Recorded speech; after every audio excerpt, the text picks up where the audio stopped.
Hello friends, my name's Emile and welcome back to some more Gran Turismo 2. Today continuing on with our Let's Play. This is episode 48 and in today's episode we are tackling some more of the one-mate races over in the East City, and today's cup of choice is the Almera one-make race.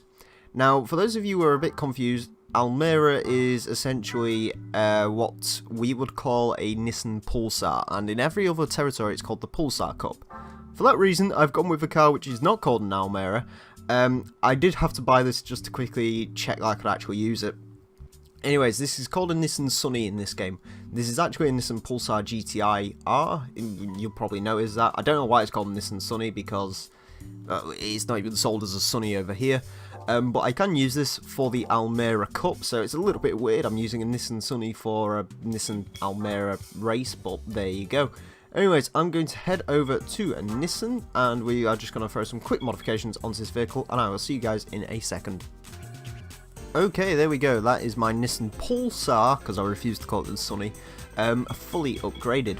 Anyway, let's head over to events, let's head over to the Almera Cup, and let's get into our first and only race, which is for normal style vehicles.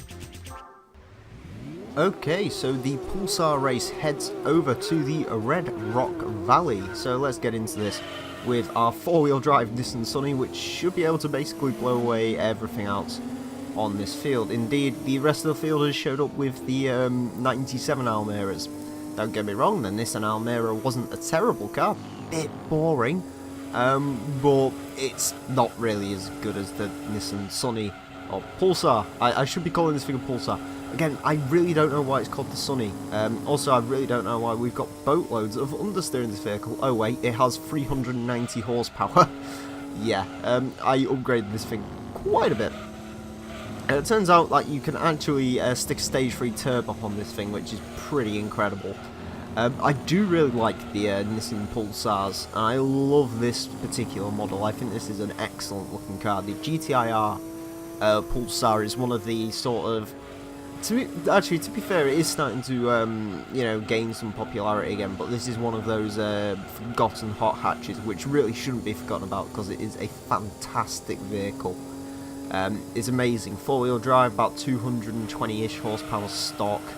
You know, this thing was pretty incredible. This was sort of the Ford Focus, yes. The Ford Focus RS, the new one, of its day, essentially. It was a really, really cool car. I think it looks great as well. And to be honest with you, like, I know people like sort of smack GT2 down for having horrible graphics and every car is made out of 5 pixels. Correction, they're made out of about 300, but that's still not a lot. I do have to say though, I honestly think this car has one of the best models in the actual game. Like the main issue with GT2's graphics is most of the cars have just, especially that S14 in the last episode. One of the big issues this game has is it just gives the cars ridiculous amounts of shine. You know, for whatever reason they really bolster up the shine. And on this vehicle they don't appear to do it as much. This would be a fantastic looking game. Honestly, I don't think they should have had the sort of as much lighting as they do on the vehicles, like if at all. Maybe they should have just left them, but yeah, I guess it adds to the charm in a way. But yeah, I do think this particular car has a very, very good in-game model. This has been a pretty uneventful race, it has to be said. This is a decent-ish handling vehicle. There is a lot of understeer in this. Then again, like, I've driven around this place with a Suzuki Scudo quite a bit, so I'm used to basically just having a constant grip. So maybe that's one of the reasons why I'm a little bit disappointed in the Nissan Pulsar's handling. But nevertheless, it was a fantastic car, and I honestly, I do love this thing. It's great. So there we go. Anyways, across the line in the Pulsar, because I refuse to call it Sunny. As you can see, pretty much everyone else showed up in the 97 Almera. One thing I'm curious about is maybe they changed it for Europe, so only Almeras would show up to the Almera Cup to make it fair. Maybe, I don't know. Maybe I've just brought the completely wrong car and I shouldn't have actually been able to get into the event with this car, but whatever. Anyways, I will see you guys in a second. Okay, so there we go. As you can see, that is the Almera Cup completed. In the next episode, we are going to go and do the Skyline R34 challenge. Oh yes, that's going to be a fun one.